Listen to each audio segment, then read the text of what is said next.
तत्ते जगन्निवहते भूगोलमुद्बिभ्रते दैत्यं दारयते बलिं क्षलयते क्षत्रक्षयं कुर्वते पौलस्त्यं जयते हलं कलयते कारुण्यमातन्वते म्लेच्छान् मूर्छयते दशाकृतिकृते कृष्णाय तुभ्यं नमः। नमोस्तु रामाय सलक्ष्मणाय देव्यै च तस्यै जनकात्मजायै नमोस्तु रुद्रेन्द्रयमानिलेभ्यो नमोस्तु चन्द्रार्कमरुद्गणेभ्यः। श्रुति प्रमाणं स्मृतयः प्रमाणं पुराणमप्यत्र परप्रमाणं यत्रास्ति गंगा जमुना प्रमाणं सतीर्थराजो जयति प्रयागः।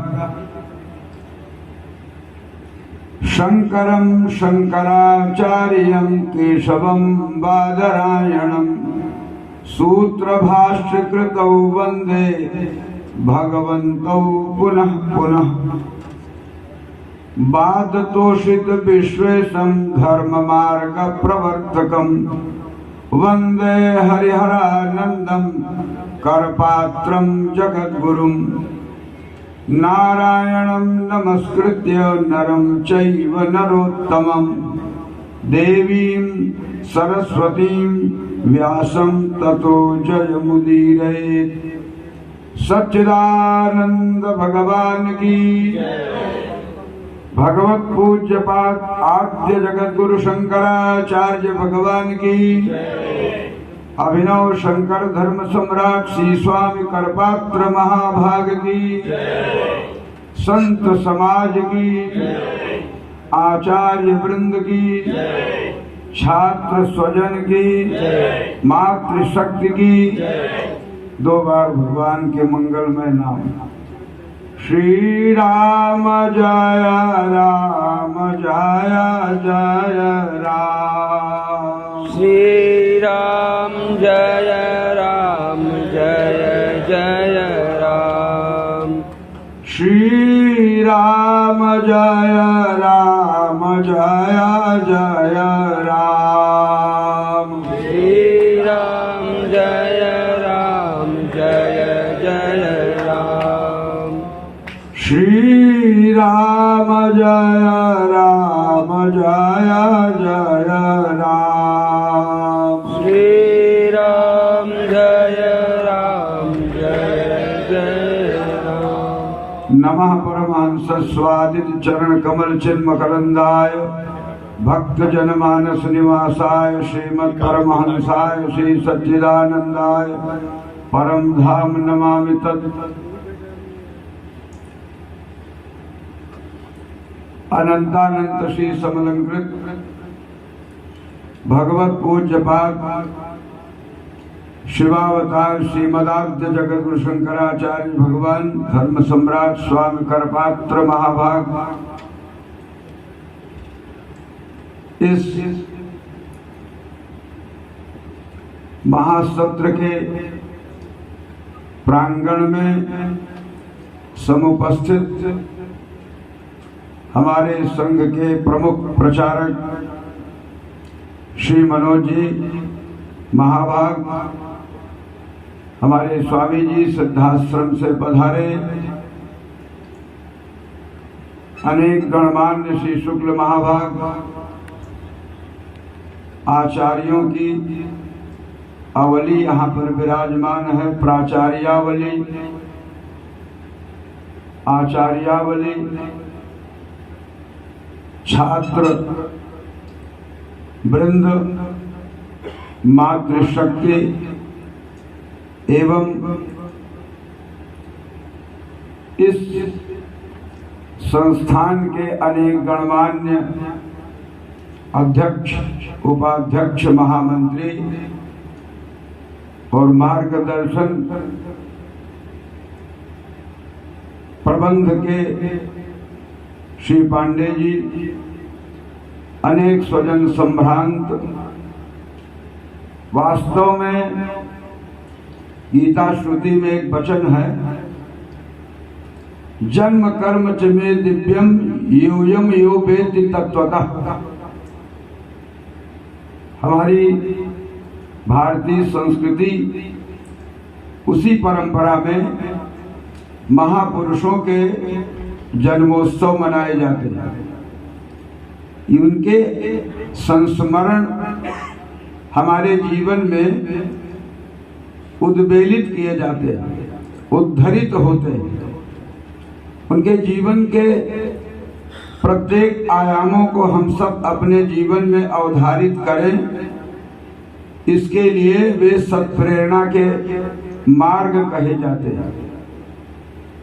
ये संस्थान तो अखिल भारतवर्ष के लिए है, भारतोद्भाषक मंडल है, भारत को उद्भाषित करने के लिए। यद्यपि भारत का अर्थ है भाति सर्वेषु देशेषु भावने आभा प्रभा युक्त, प्रकाश की उद्भाषित शक्ति, अवतरित शक्ति ही भा है। भा आभा प्रभा दीप्तौ धातु से बनता है, भा माने प्रकाश, और रा माने भाति सर्वेषु देशेषु, रा माने रति शास्त्रेषु वर्तते। जिस देश के देशवासियों की निष्ठा, उनकी प्रीति शास्त्रों में निहित है। और ता माने तारेन तखिलान लोकान तस्मात् भारत कथ्यते। जो समग्र विश्व ब्रह्मांड को भौतिक जीवन के चाकचक्य से उपरम करके आध्यात्मिक जीवन में डाल दे, आध्यात्मिक उत्कर्ष को उद्भाषित कर दे, कदाचित वही भारत है। और ये भारत को उद्भाषित करने की दृष्टि से संस्थान बना। धन्यवाद है, साधुवाद है। प्रकट अथवा अप्रकट इस संस्थान में कार्यकर्ताओं के प्रति शुभ आशंसा है, और ये संस्थान चलता रहे। यद्यपि ग्रामे ग्रामे सभा कार्या, प्रत्येक ग्रामों में, नगरों में, स्थलों में धार्मिक सभाएं होनी चाहिए। उन धार्मिक सभाओं के द्वारा हम आप सब इस मनुष्य जीवन की अंतिम कड़ी, मोक्ष की उपलब्धि प्राप्त करने में सहायक सिद्ध होंगे। इसी दृष्टि से अनेक संस्थाएं भारतवर्ष में काम करती हैं, पर यही संस्था तो अखिल भारतवर्ष के उद्भाषण के लिए। आज हम लोग इस पर्व पर उपस्थित हैं। अभी हमारे मान्य श्री मनोज जी महाभाग ने भगवान आदि शंकराचार्य के जन्म से लेकर उनके कार्यों को बड़ी पैनी दृष्टि से संक्षिप्त में सारी बातें अवगत करा दी। कालड़ी में प्रकट हुए। प्रकट होने का लक्ष्य क्या है? भविष्य पुराण तो कहते हैं भगवान आदि शंकराचार्य के रूप में जो प्रकट हो रहे हैं, शंकरः शंकरश्चैव यतिर्दंडिर भविष्यति। भविष्य पुराण कहते हैं कि भगवान शिव ही शंकराचार्य के रूप में अवतरित होंगे। लक्ष्य क्या है? आवश्यकता क्या है अवतार की?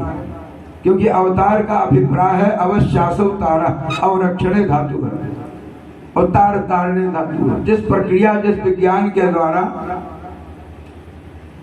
संसार के अनेक प्राणियों को दिव्य गति प्रदान की जाए, उनका संरक्षण हो, उनमें आध्यात्मिक जीवन को विकसित करके और ऐहिक आमुष्मिक उन्नति प्राप्त करके मनुष्य के जीवन की कृतार्थता सिद्ध हो जाए। क्योंकि मनुष्य का अभिप्राय यही है। यद्यपि मनुष्य तो मन माने धातु से बनता है, पर शास्त्र मत्वा करोति इति मनुष्य, शास्त्र को मान करके जो आचरण करे वो मनुष्य है। और वो मनुष्य सदगति को प्राप्त करे, अंतिम लक्ष्य है। अनेक जीवों के विज्ञान को देखते हुए हमारे धर्म सम्राट स्वामिकर पात्र महाभाग कहते थे, दानव मानव जड़ चेतन स्थावर जंगम सूकर कुकर कीट पतंग सांप छछुंदर बिल्ली बंदर जितने भी जड़ चेतन स्थावर जंगम जीव हैं, इनकी उन्नति होनी चाहिए। और इनकी उन्नति तब तक नहीं मानी जाएगी जब तक मनुष्य योनि को न प्राप्त करें, और मनुष्य की योनि को प्राप्त करके अंतिम योनि साजुज्य सामीप्य सालोक्य सामीप्य साष्ट मुक्ति को प्राप्त कर ले, तब मनुष्य के जीवन की कृतार्थता सिद्ध हो जाती है। अतः हमारे जीवन की कृतार्थता मनुष्य जीवन की उपलब्धि का अंतिम चरण है मोक्ष की प्राप्ति। पुरुषार्थ तो 4 ही कहे गए, धर्म अर्थ काम और मोक्ष। यद्यपि हमारे आद्य जगत गुरु शंकराचार्य 3 पुरुषार्थों को नहीं मानते, वो कहते थे धर्म अर्थ काम तो यही तक है, और मोक्ष की उपलब्धि भगवत प्राप्ति में निहित है। तो भगवत पूज्यपाद आदि शंकराचार्य आवश्यकता पड़ गई, बौद्धों का आक्रामक युग आया। उस समय सनातन धर्म पर अनेक पर्दे पड़ गए, छाया विकृत हो गई, दीख नहीं पड़ रहा था, अंधकार सा छाया हुआ था। कदाचित सुधन्वा राजा की उस धर्म पत्नी ने अपने अट्टालिका से आंसू गिराते हुए उस यति सन्यासी की ओर देखा, जिन्होंने 8 वर्ष में सन्यास नर्मदा जी के तट पर गोविंद पाद महाभाग के द्वारा ग्रहण किए थे। आंस टपक पड़ी, शिरोभाग पर गीला हुआ, ऊपर की ओर देखा तो महारानी साहिबा बिलख बिलख कर रो रही थी। भला सनातन धर्मी कोई पैदा ही हुआ जो बौद्धों के आक्रामक युग में प्रभावित होकर सनातन धर्म की मान्यताओं को छिपा रहा।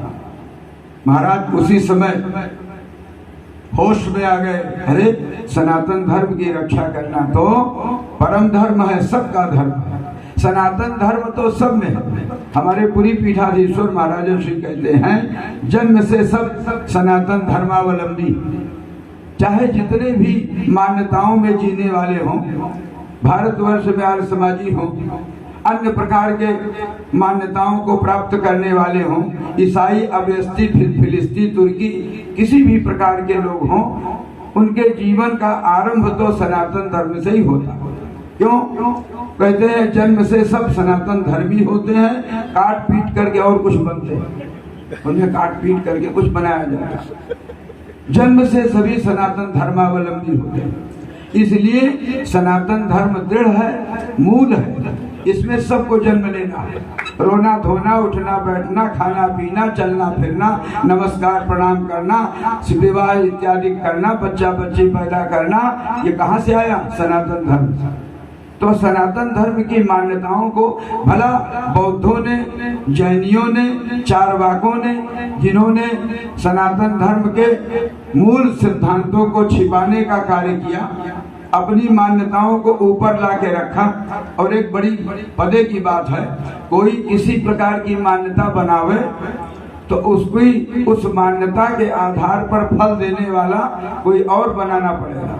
इसीलिए जितनी मान्यताओं के स्वजनों ने अपना आयोजन किया, अलग से मान्यताएं बनाई, फिर उनको अलग भगवान बनाना पड़ा।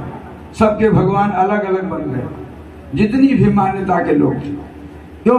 क्योंकि फल देने वाला भगवान सनातन धर्मावलंबी होगा और मान्यता कोई और होगी तो फल कहाँ से मिलेगा? वो तो गणित का सिद्धांत है, 2 मिलकर 4 होगा।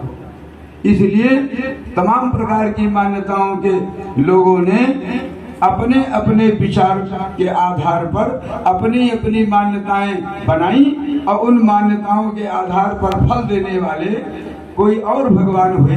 अब उन्हें सगुण से भय था, सगुण से भय होने पर निर्गुण ही प्रमुख समझ में आया, और निर्गुण जब समझ में आया तो निर्गुण की उपासना को ही बल देते हुए 13 प्रकार के मान्यताओं के लोग भारतवर्ष में ही नहीं पूरे विश्व में हैं, जिन्होंने अपने भगवान को निर्गुण माना। और हमारे यहाँ सगुण निर्गुण दोनों पर।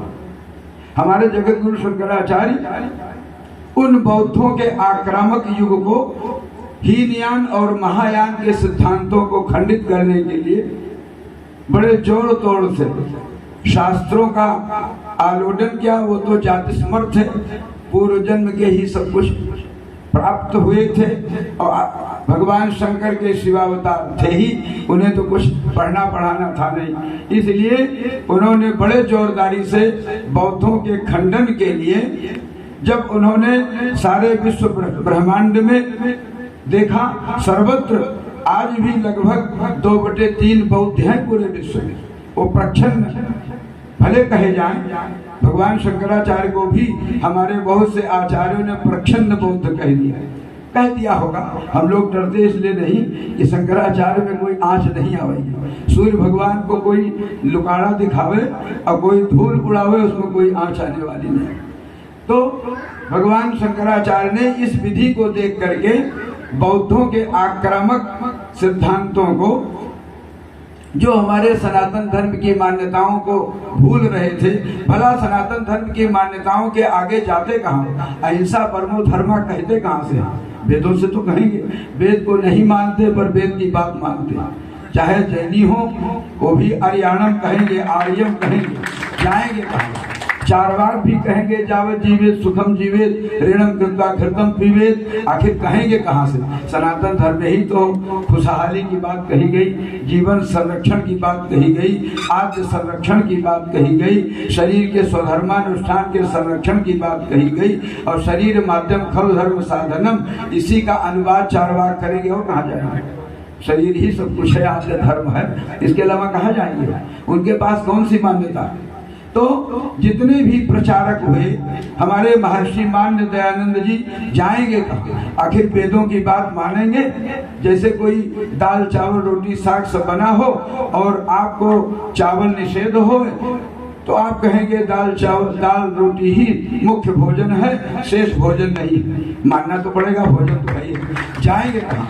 तो जितनी भी मान्यताओं के लोग हैं सब भगवान शंकराचार्य से ही प्रभावित हैं, उनकी बात को तो मानना ही पड़ेगा। यदि भगवान शंकराचार्य ने अद्वैत सिद्धांत का प्रचार किया, न द्वैतम इति अद्वैतम, दो नहीं एक ही है, एको ब्रह्म द्वितीयो नास्ति, अयम आत्मा ब्रह्म सर्वम खल्विदं ब्रह्म अहम ब्रह्मास्मि, इन सिद्धांतों का, चारों वेदों के सिद्धांतों का प्रकाश भगवान शंकराचार्य ने चत्वारि आर्य सत्यानि, ये तो बौद्धों को भी कहना पड़ेगा, कहाँ जाएंगे, वो तो मानना ही पड़ेगा। तो कहने का अभिप्राय ये है, भगवान शंकराचार्य जी का प्राकट्य उस समय हुआ जब बौद्धों का आक्रामक युग आया। आक्रामक युग क्यों आया, इसके पीछे का इतिहास यदि हम लेते हैं तो उस समय भगवान का बुद्धावतार हुआ। भगवान स्वयं बिहार प्रांत में ब्राह्मण के घर, अजिन के घर प्रकट हुए। वे भगवान बुद्ध ब्राह्मण की शरीर में आए, वैशाली जिले में आए, और उन्होंने उनके पूर्व जो जन्मेजय ने यज्ञ किया, उस यज्ञ में सर्प यज्ञ किया, और इसी खीरी क्या है, खीरी लखीमपुर, इसी खीरी लखीमपुर में यज्ञ किया। तो इस यज्ञ से विषाक्त हो गया देश। लोग भूल गए थे किसको माता माने, किसको पिता माने, किसकी हिंसा करें, किसकी हिंसा न करें। ऐसी परिस्थिति में जब विषाक्तता आ गई और लोग उदाहरण वेदों का ही देते रहे, नास्तिकता का परम सिद्धांत देते थे और उदाहरण समर्थन वेदों का देते थे, तब उस समय भगवान का बुद्धावतार हुआ। और भगवान ने उस बुद्धावतार में वेदों का बड़ी पैनी दृष्टि से खंडन किया, कहा वेदों को हम नहीं मानेंगे। तो भगवान बुद्ध स्वयं सनातन धर्म की सुरक्षा के लिए उन्होंने हिंसा बंद कराई, जो हिंसा बहुत वेग से चल रही थी, और कहने लग गए वैदिकी हिंसा हिंसा न भो। तो हिंसा अहिंसा परमो धर्मा सिद्धांत को लेकर के, और उन्होंने वेदों को छिपा करके स्वयं भारतवर्ष में विषाक्तता को दूर करने के लिए एक अभियान चलाया। उसी अभियान के तहत कालांतर में उन्हीं के समय के सीमा के अंतर्गत ही एक गौतम बुद्ध जी प्रकट हुए, जो क्षत्रिय परिवार में हुए, और उन्होंने फिर उन्हीं के साहित्य को लेकर के और अलग से स्वधर्मानुष्ठान अपना पालन कराया, उसका मत नाम पड़ा बौद्ध मत। वो धर्म नहीं है, बौद्ध मत एक किसी व्यक्ति विशेष का मत है। हमारा जो बुद्ध पुराण है वो यहाँ मिलता नहीं है। बुद्ध पुराण तो जर्मनी के लाइब्रेरी में है, लेकिन वो फोटो भी नहीं लेने देते, पढ़ने भी नहीं देते। तो जो बुद्ध के साहित्य नालंदा विश्वविद्यालय में जलाए गए, उन साहित्य को पढ़ने के लिए सुविधा हमको नहीं मिल पाई। गौतम बुद्ध जी के साहित्य में जो हमारे बुद्ध भगवान के साहित्य थे प्रायः उसी में आ गए, एडॉप्ट कर लिए गए। तो बहुत सी बातें हम लोगों को नहीं पता है। हमारे धर्म सम्राट स्वामी कृपाते जी महाराज कहते थे उस विषाक्तता की शांति के लिए भगवान बुद्ध आए, और बुद्ध भगवान ने जो प्रचार किया उससे हिंसा बढ़ने लग गई। तब फिर भगवान उसी हिंसा को लेकर के गौतम बुद्ध ने जो प्रचार किया उससे महायान, हीनयान और तमाम प्रकार की विपत्तियां आ गई। तो फिर तो भगवान बुद्ध यहाँ से गए और वहां देवताओं की सम्मिलित देवताओं के संघ की मीटिंग किया, जैसे आपका संघ है तो इसी प्रकार से देव संघ, तो देव संघ की मीटिंग की। और उस संघ में उन्होंने भगवान शंकर से कहा, गए तो थे फोड़े का विष दूर करने के लिए, लेकिन फोड़े में जहरबाद हो गया, अब आपको जाना पड़ेगा। तो भगवान शिव स्वयं शंकराचार्य के रूप में प्रकट हुए, और प्रकट होकर के उन्होंने सर्वत्र सगुण और निर्गुण दोनों धाराओं को बहाया। जगन्नाथपुरी में समुद्र में डूब करके मूर्तियां निकाल के स्थापित कराई, द्वारिकापुरी में समुद्र में डूब करके मूर्तियां स्थापित की, और इसी प्रकार रामेश्वरम में भगवान शंकराचार्य ने मूर्ति स्थापित की। इतने नहीं, अभी हमारे श्रीमान जी बता ही रहे थे, उन्होंने अलकनंदा में 3 बार डुबकी लगाई। पहले डुबकी लगाई, खंडित मूर्ति निकली, नाक कटी हुई। नारद जी ने कहा नहीं नहीं ये मूर्ति ठीक नहीं। फिर डुबकी लगाई तो अंगुली हाथ की कटी, कहा ये भी ठीक नहीं। फिर डुबकी लगाई तो महाराज उनके ललाट पर धब्बा बना हुआ था, आज वही मूर्ति पूजित हो रही। अभी आपने बताया ना कि कलयुग में खंडित मूर्ति की भी पूजा की ही जाती है, हो ही रही है, क्योंकि मुसलमानों के 1700 साल के आक्रामक युग ने मूर्तियों में बहुत तोड़फोड़ कर दी। अब ये मूर्तियां आज भी पूजित हो ही रही हैं सिद्ध स्थली होने के नाते। तो महाराज श्री ने सगुणत्व की दृष्टि से 124 ग्रंथ लिखे और उन ग्रंथों के माध्यम से सर्वत्र प्रचार किया। कितने स्तोत्र सगुणत्व बनाए, और निर्गुणत्व की दृष्टि से जहाँ सगुण की बात आई वहाँ तो सुधा सिंधोर मध्य सुरभिटपि बाटी परिवृते मणिद्वीपे नीपो पवनवति चिंतामणि शिवाकारे मंचे परम शिव पर्यंक निलयाम भजन्ति त्वां धन्या कतिचन चिदानंद लहरी। सगुण और निर्गुण दोनों एक साथ स्तुति कर दी, भगवती पराम्बा की स्तुति कर दी। परम शिव के मंच पर विराजमान महाशक्ति त्वदीयं सौंदर्यं तुहिन गिरि कन्ने तुलयितुम। हे माता, तोरे परम सौंदर्य की का तौर कौन कर सकता है, तुलना कौन कर सकता है। बड़ी विचित्र स्तुति करी, और जहाँ निर्गुण की पूरी बात आ गई तो कह दिया जपो जल्पा शिल्पम सकलम मुद्रा विरचनम। हे माता, जो बातचीत करते वही तेरा जप। जपो जल्पा शिल्पम सकलम मुद्रा विरचनम गति प्रादक्षिण्यम सकलम स्नाद्याहुत विधि। जो यात्रा कर रहे हैं सब तेरी प्रदक्षिणा है, जो आसन भोजन ले रहे हैं, जलपान ले रहे हैं, ये सब आहुति है।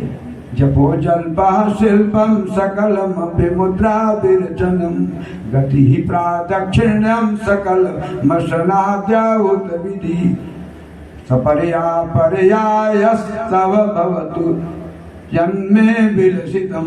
हे माता, जो कुछ प्रदक्षिणम, जो कुछ परिक्रमा, जो कुछ यात्रा, सब तेरी परिक्रमा, सारी बातचीत, सब कुछ तेरा जप, सारा आहार विहार सब तेरे लिए आहुति, सब कुछ समर्पण कर दिया। तो जहाँ निर्गुण उपासना वहीं सगुण उपासना। और हमारे गोस्वामी जी बहुत बढ़िया बात कहते हैं, अगुण ही सगुण ही नहीं कछ भेद। निर्गुण में सगुण में कोई भेद नहीं। हम आप बैठे हुए हैं तो सगुण है और पीठ पीछे निर्गुण। पीठ पीछे रसगुल्ला रख लिया जाए तो पीठ में कोई हैसियत है? वो तो जब तक सामने नहीं होगा सगुणत्व को प्राप्त नहीं होगा। इसलिए आराधना की विधि इतनी प्रबल, इतना नहीं, अभी ये महाभाग हमारे बता ही रहे थे। भगवान शंकराचार्य जी अपनी आयु 8 वर्ष की, 8 वर्ष की आयु में संन्यास धारण किए और जब उत्तराखंड की यात्रा किए भगवान वेदव्यास का दर्शन हुआ। बड़ी लंबी दाढ़ी, बड़ी विशाल आकृति वाले भगवान के चरणों में प्रणाम किया। वेदव्यास भगवान ने आशीर्वचन दिया और ये भी कहा, मैंने ब्रह्मसूत्र जो लिखा है उसका भाष्य आप ही करेंगे। बोले हम कैसे करेंगे, आयु तो बहुत कम। बोले 16 वर्ष की आयु कर देता हूँ, इससे भी नहीं काम चलेगा। बोले 32 कर देता हूँ, दुगनी, इससे ज्यादा क्या। तो कहा इतने भी काम न चले तब। बोले तब तो हमारे इस महाभाष्य को लिखने के लिए आपको तलाशना पड़ेगा। इस समय कुमारिल भट्ट प्रयागराज में फूस की शैया बनाकर जलने जा रहे, वहां पहुंचिए, आकाश मार्ग से आए। महाराज कुमारिल भट्ट बड़े उद्भट विद्वान, उन्होंने बौद्ध दर्शन के खंडन के लिए बौद्ध दर्शन के आचार्य से दीक्षा लेकर बौद्ध दर्शन का अध्ययन करके फिर इतनी सामर्थ्य आ गई कि बौद्ध दर्शन का खंडन करने लगे। तब उन्हें पता चला गुरुवापराध हो गया, गुरु के प्रति अपराध कर दिया, उन्हीं गुरु का खंडन, उन्हीं से शास्त्र। तब क्या करूं, इस प्रायश्चित के लिए उन्होंने निर्णय लिया, फूस रख करके, घास फूस रख करके, लकड़ी रख करके चिता बना के जल जाए। हमारे यहाँ ये शास्त्रों में वचन है, यदि आप गुरुवापराध कर दें और सन्यासापराध कर दें, यदि सन्यासी कोई अपराध ही कर दे तो सन्यासी को जल में डूब करके प्राण देने का प्रायश्चित, सीधा सीधा प्रायश्चित, और कोई प्रायश्चित नहीं, सीधा सीधा जल जाने का प्रायश्चित। कुमारिल भट्ट उस फूस की चिता पर बैठे, भगवान शंकराचार्य आकाश मार्ग से आई गए। उन्होंने कहा भाई रुको रुको, जलो मत। क्यों? अरे आपको भगवान व्यास के निर्देशानुसार ब्रह्मसूत्र के भाष्य करने की बात है। बोले मैं अब तो संकल्प ले चुका हूँ, चली जाऊंगा। मेरे शिष्य जो मंडन मिश्र हैं उन्हीं के पास जाइए, वे इस समय श्राद्ध करने जा रहे हैं। आकाश मार्ग से इन्होंने अपना संकल्प नहीं छोड़ा, जलकर राख हो गए और मंडल मिश्र के यहाँ गए। पर सन्यासी को श्राद्ध में निषेध। देखिए शास्त्र में बहुत सी बातें हम लोग कभी कभी अवहेलना कर देते हैं। शास्त्र में ये भी लिखा, शास्त्र में ये भी लिखा, शास्त्र में ये भी लिखा। शास्त्र माने होता है शास्त्री इति शास्त्रम, शासनम करोति इति शास्त्र, शस्यते इति शास्त्र। जो हर प्रकार से हम आपको सावधान करें वही शास्त्र। देखिए हम अपने यहाँ अनपढ़े भी कहते हैं गांव देश के लोग, महाराज पंडित जी के वेद में लिखा, न बेचारा वेद देखा न पंडित जी वेद देखे, है ना, लेकिन कहा जाता है कि वेद में देखा। दुहाई तो वेद की देते ही है, भले वेद नहीं देखे, भले वेद नहीं पढ़े, हमारा समर्पण तो वेद में है ही है। इसीलिए नास्तिकवाद आस्तिकवाद की जो परंपरा चली, भगवान को भला माने न माने, लेकिन वेद को न माने तो नास्तिक, और वेद को मान ले तो आस्तिक, और भगवान को न माने तो नास्तिक नहीं कहा जाएगा, आस्तिक कहा जाएगा। क्योंकि हमारे यहाँ कई दर्शन हैं जो भगवान को गौड़ मानते हैं। वैशेषिक दर्शन पदार्थवाद है, वो तो अपने को गौड़ मानता है। न्याय दर्शन प्रमाण प्रमेय संशय प्रयोजन दृष्टांत सिद्धांत इत्यादि वो भी भगवान को गौड़ मानता है। सांख्य दर्शन भी संख्या ज्ञानम सांख्यम वो भी भगवान को गौड़ मानता है। और पूर्व मीमांसा जो कर्म, अच्छा अभी योग दर्शन रह गया, योग दर्शन भी भगवान की भगवत्ता को मानता तो है लेकिन भगवान को मानने को तैयार नहीं। चित्त वृत्ति के निरोध को ही योग मानता है, योगस्थ चित्त वृत्ति निरोध।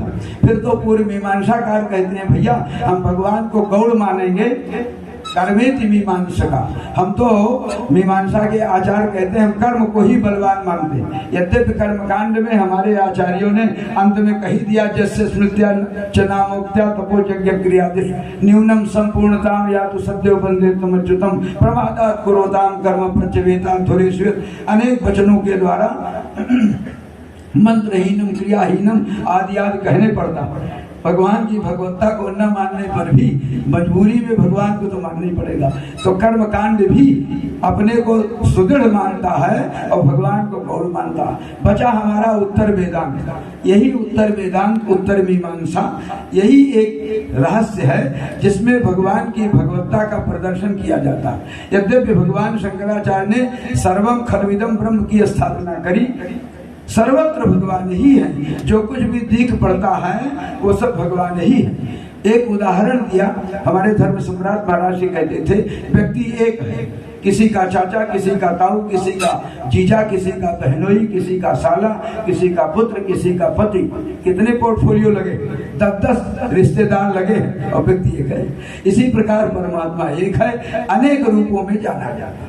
इसीलिए हमारे यहाँ उत्तर वेदांत में जो शक्ति संप्रदाय है उसमें एको हम बहुश्याम का सिद्धांत, एक ही तो हूँ, नाना रूपों में व्यवहृत हो गया हूँ। तो इस प्रकार से जो उत्तर वेदांत का सिद्धांत है उसका सरलतम उदाहरण है घटाकाश महाकाश। आकाश में घटा आने से महाकाश की सत्ता समाप्त नहीं होती, महाकाश बना रहेगा और घटा आने पर उससे कोई हानि नहीं होगी, न लाभ ही होगा, वो घटा आई चली जाएगी। भले हमारे स्वामी रामानुजाचार्य ने उसको विशिष्टाद्वैत कह दिया।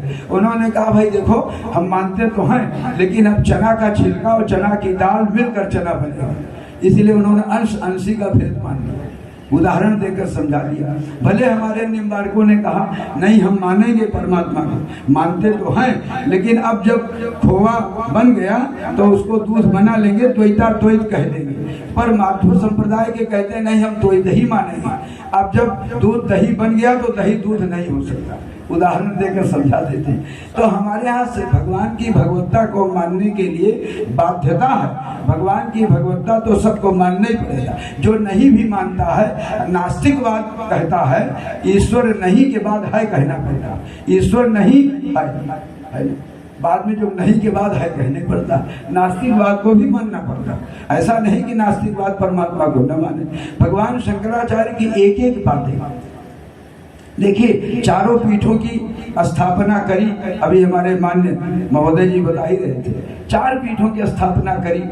पूर्व में उन्होंने ऋग्वेद के आधार पर प्रज्ञानम ब्रह्म इस महावाक्य की स्थापना करी और वहां पर एक बात में थोड़ा अभी निर्णय नहीं हो पाया। बहुत से आचार्यों ने, बहुत से लेखकों ने, बहुत से विद्वानों ने इस बात का निर्णय पक्का नहीं कर पाए कि द्वारिकापुरी के प्रथम आचार्य श्री मंडन मिश्र हुए कि जगन्नाथपुरी, इसमें थोड़ा भ्रम पर है, मान तो लेने पड़ेगा, है तो वही है। तो वहां पर ज्ञानम ब्रह्म सूत्र दिया और वहीं पर उन्होंने गोवर्धन मठ की स्थापना करी। श्रृंगेरी पीठ में उन्होंने उनका सिद्धांत था, तो श्रृंगेरी पीठ में उन्होंने यजुर्वेद की स्थापना करी और सामवेद में उन्होंने शारदा द्वारका पीठ की स्थापना करी और उत्तर भारत में ज्योतिष पीठ की स्थापना अथर्ववेद के आधार पर करी और यहाँ चारों आचार्यों को नियुक्त किया। इसके अतिरिक्त उनके 2 ग्रंथ हैं, मठाम नायम अनुशासनम, उन ग्रंथों में 7 पीठों की स्थापना का वर्णन। 3 पीठें उन्होंने स्थापित नहीं की, ऊर्ध्वामनाय, अधोमनाय, सर्वामनाय, 3 पीठे। ये तो पूर्वामनाय, दक्षिणामनाय, पश्चिमामनाय, पूर्वामनाय और उत्तरामनाय, इस प्रकार के आमनाय बनाए। आमनाय शब्द वेदों से लिया उन्होंने। वेदानुप्राणित होने के कारण भगवत पूज्यपाद आदि जगतगुरु शंकराचार्य हम आप सबके सर्वप्रथम इस कलिकाल के उद्भवी काल में, उद्भवी काल इसलिए कहते हैं महाराज परीक्षित के 28 वर्ष शासन करने के बाद कलयुग का प्राकट्य हुआ और उसी समय जन्मेजय ने सर्प यज्ञ कर डाली। उस सर्प यज्ञ से 1000 वर्ष तक विषाक्तता बनी रही। दूसरे 1000 वर्ष में बौद्धों की आक्रमता विराजमान रही और जब तीसरा चरण शुरू हुआ तब उस समय भगवान शंकराचार्य के द्वारा सुधारवाद की परंपरा प्रारंभ हुई और फिर आचार्यों की परंपरा में उस समय इतने आचार्य आए। आचार्य का अभिप्राय यही होता है ना, आचिनोति जम शास्त्रम वेद मध्यापय तुजा, शास्त्रों का चयन करें, चुनाव करें, निर्णय लें, उसमें से ढूंढ ढूंढ के विचारों को सामने प्रकट करें। आचिनोतिजम शास्त्रम वेद मध्यापयतुजा स्वयं आचरते जस्मात् तम आचार्य विदु विदु, स्वयं उसका आचरण करें। ये नहीं कि वो पंडित जी ने कहा बैगन बना पंडितानी से, कहा कि कहाँ बना, आपने तो मना किया, कहा वो मैंने चौकी पर कहा था, चौका के लिए नहीं कहा। ऐसा नहीं, आचार्य को तो स्वयं आचरण में भी आना है और स्वयं आचरण करवाना है, तभी तो आचार्य होगा। कहने का अभिप्राय, भगवान पूज्य पाद शंकराचार्य जी ने 32 वर्ष की आयु तक पूरे भारतवर्ष में जहाँ जो चीज अतिरिक्त हो गई थी, जैसे पूर्वी भारत में तंत्र अतिरेक हो गया था, ओवरफ्लोइंग में चला गया था, उसको उन्होंने बड़े पैनी दृष्टि से वहां के तांत्रिकों को परास्त किया। यद्यपि उन लोगों ने अभिचारण कर दिया, मारण प्रयोग करके महाराज को भगंदर रोग पैदा कर दिया। फिर भगवान ने, मंडन मिश्र उस समय साथ में थे, उन्होंने निसिंह भगवान की आराधना की थी, तो निसिंह भगवान को प्रकट करके आरोग्यता प्रदान करी। ये सब उनकी लीला। तो लीला अवश्य श्रवण करना चाहिए। नाम रूप लीला धाम में चतुष्ट है, इसलिए इन सब विचारों के द्वारा हम लोगों को जागृत होना चाहिए। कितने थोड़े समय में कितना विशाल साहित्य दिया, कितने भारतवर्ष का शोधन किया, कितने ऋषियों का उत्साह बढ़ाया, शासन का शोधन किया। सुधन्वा को उन्होंने सनातन धर्मावलंबी बना करके और उसको राजगद्दी पर विभूषित किया। बड़े बड़े राजाओं को उन्होंने अपने शास्त्रार्थ के द्वारा अनुकूल बना करके, और भी हमारे मान्य महाभाग ने बताया कि उनकी जो उभय भारती थी वो सरस्वती भगवती की अवतारणी थी, जज का काम की, और मंडन में स्वयं ब्रह्मा जी के अंशावतार थे। तो कहने का अभिप्राय, उभय भारती के जितने काम शास्त्र संबंधी प्रश्न थे सबका उत्तर उन्होंने अमरुक राजा के शरीर में प्रवेश करके और 6 महीना रनिवास में रह करके सारा का सारा उनका प्रश्नोत्तर तैयार करके, ग्रंथ तैयार करके, और जब राजा के यहाँ ये बात हो गई कि ये तो राजा की भाषा नहीं बोलते, इनको काउंटर किया जाए, मार दिया जाए, तब शरीर छोड़ करके और फिर अपने शरीर में आ गए। 6 महीना तक शरीर की सुरक्षा हुई। कितना बड़ा विज्ञान उन दिनों महर्षियों के पास था, उस विज्ञान की हम कल्पना नहीं कर सकते। पढ़ सकते हैं, सोच सकते हैं, कहानी के रूप में कह सकते हैं, कितना बड़ा विज्ञान। आज उस विज्ञान की आवश्यकता है। कलि प्राय युग है। हमारे धर्म सम्राट स्वामी करपात्री जी महाराज कहा करते थे, देखो बीज बचेगा, बीज की रक्षा होगी, वर्णाश्रम धर्म रहेगा, भले काम कुछ करे। क्योंकि महाराज श्री कहा करते थे, जाति स्मरण, जाति का तो कभी समापन है ही नहीं है। जाति धर्माश शाश्वता, ये शाश्वत धर्म है। और जाति का अभिप्राय फिर क्या? जायते इति जाति, जन्मना इति जाति, जन्मते इति जाति। तो जन्म से जिसकी जाति, और तो जाति मनुष्य की जाति, फिर उसमें भेद प्रभेद हो जाते हैं। आप कहिए हम भेद नहीं मानते, क्यों नहीं भेद मानते? शरीर में भेद मानने पड़ता है। आँख का काम नाक नहीं, नाक का काम मुख नहीं, मुख का काम शरीर, हाथ नहीं, हाथ का काम पैर नहीं, पैर का काम उधर नहीं। अभ्यंतर की इंद्रियां और बाह्य इंद्रियां अपना अपना काम करती। भेद है कि नहीं? भेद है। भेद तो मानना ही पड़ेगा। भेद नहीं मानेंगे तो दुनिया कैसे चलेगी? दुनिया का मतलब है दो, दो तो है ही है, दो मानना ही पड़ेगा, है। इसलिए आप कभी भी धैर्य रखने की आवश्यकता है। जो जिस वर्ण में, जो जिस आश्रम में है, अपने आश्रमों का अनुपालन, अपने वर्ण का अनुपालन करते रहें। यह कहने से काम नहीं चलेगा कि सब बिगड़ रहे हैं। महाराज जी कहते थे, सब बहे जा रहे हैं, आप मत बहो, आप तैरो, क्या जरूरत है, अभी बह जाओ। बहना नहीं चाहिए। इस विश्व के पटल पर भारतवर्ष की एक अलग छवि है, और कितने लोगों ने कितना प्रयास किया होगा। 1700 साल तक हम लोग मुगलों के अनुशासन में दबे रहे, 300 वर्ष ईसाइयों के शासन में, 2000 तो निकल गया। अब जो चल रहा है खिचड़ी शासन, तो इसमें भी हम लोगों को सावधान रहने की जरूरत है। इसमें भी बहुत सावधान रहने की जरूरत है, क्योंकि स्वधर्मे निधनम श्रेया, लिखा हुआ, स्वधर्मे निधनम श्रेया पर धर्मो भया। स्वधर्म में ही मर जाना अच्छा है। दूसरे के आचरण का पालन करके हम कैसे पहला पार कर पाएंगे? इसलिए जो शास्त्र में लिखा है उसको अक्षरशः मान लेने की आवश्यकता, उसमें कोई तर्क करने की आवश्यकता नहीं है। सुप्रीम कोर्ट के जजमेंट से भी बड़ा है, वो बड़ा जजमेंट है जो लिख दिया गया। इसीलिए अथोच्यते गृहस्थस्य नित्य कर्म यथा विधि। महाराज, हम लोगों के लिए जो नित्य कर्म का विधान है, आचरण का विधान है, स्त्री पुरुषों के आचरण का विधान है, पुरुषों के अलग नियम, माताओं के अलग नियम। देखो, आप समाज में अगर कहीं देखे हो तो माताएं एक माता को प्रणाम करती हैं अथवा किसी पुरुष को प्रणाम करती हैं, तो जितनी माताएं सबको लाइन में सबको प्रणाम करना पड़ता है। ये माताओं के प्रणाम का धर्म आप नहीं काट सकते।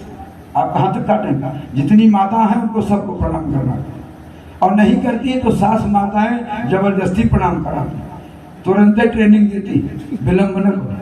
हमारे यहाँ प्रणाम की पद्धति कितनी गड़बड़ आ गई। एक हाथ से प्रणाम करने पर पहले का पुण्य नष्ट हो जाता है। आजकल एक हाथ का प्रणाम चल गया, इसका खंडन कौन करे? आप ही लोग करेंगे, हम ही लोग करेंगे, दूसरा करेंगे। एक हस्तक प्रणामे ने एकाचय प्रदक्षिणा अकाले दर्शनम चैव हंत पूर्णम पुरा कृतम।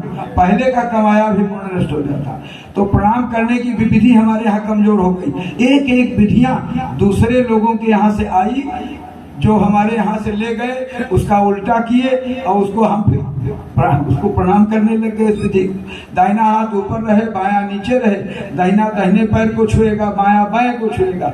दाहिने में ऊर्जा शक्ति है और बाएं में प्रवाह शक्ति है। दाहिने में जो ऊर्जा उसको आप कह लीजिए इसमें करंट है और बाएं वाले में अर्थिंग है। तब तो प्रणाम करने पर इस तरह लगाएंगे तब आयुर्विद्या जो सफल, तब चार चीज बढ़ेगी। और उल्टा पुल्टा प्रणाम करेंगे तो चाहेंगे चारों चीज।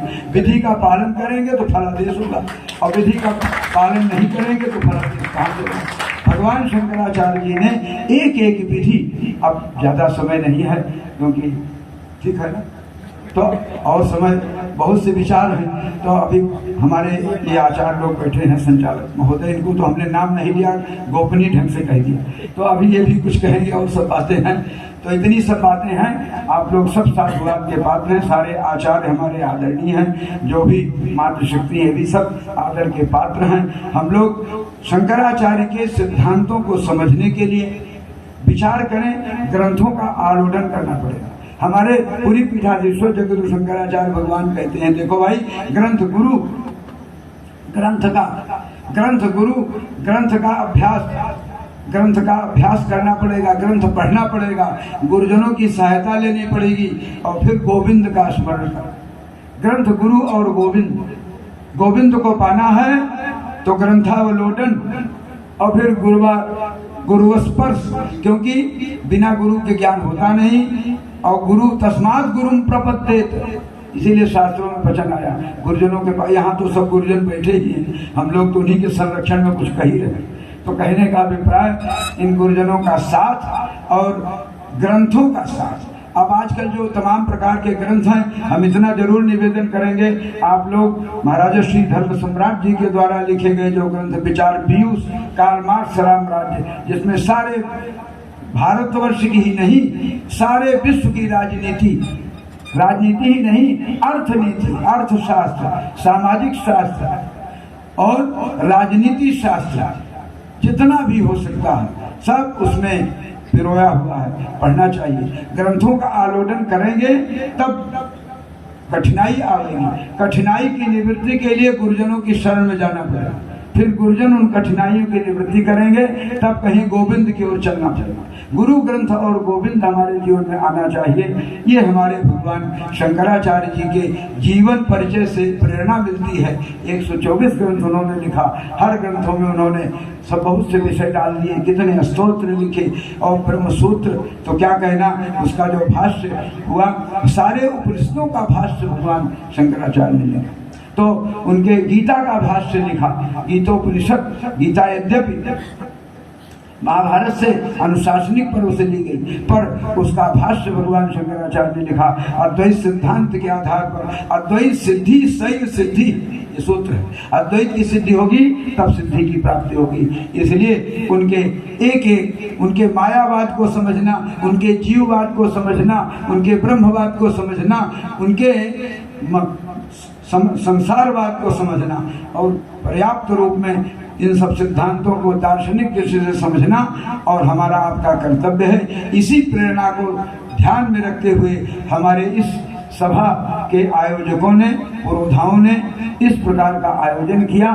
सबके प्रति शुभाशंसा, सबके प्रति भगवान से मंगलमयी कामना और इस संस्थान के उद्भाषण के लिए, उद्वेग के लिए भगवान से प्रार्थना करते हुए आप सबके प्रति आभार भी व्यक्त करते हुए वाणी को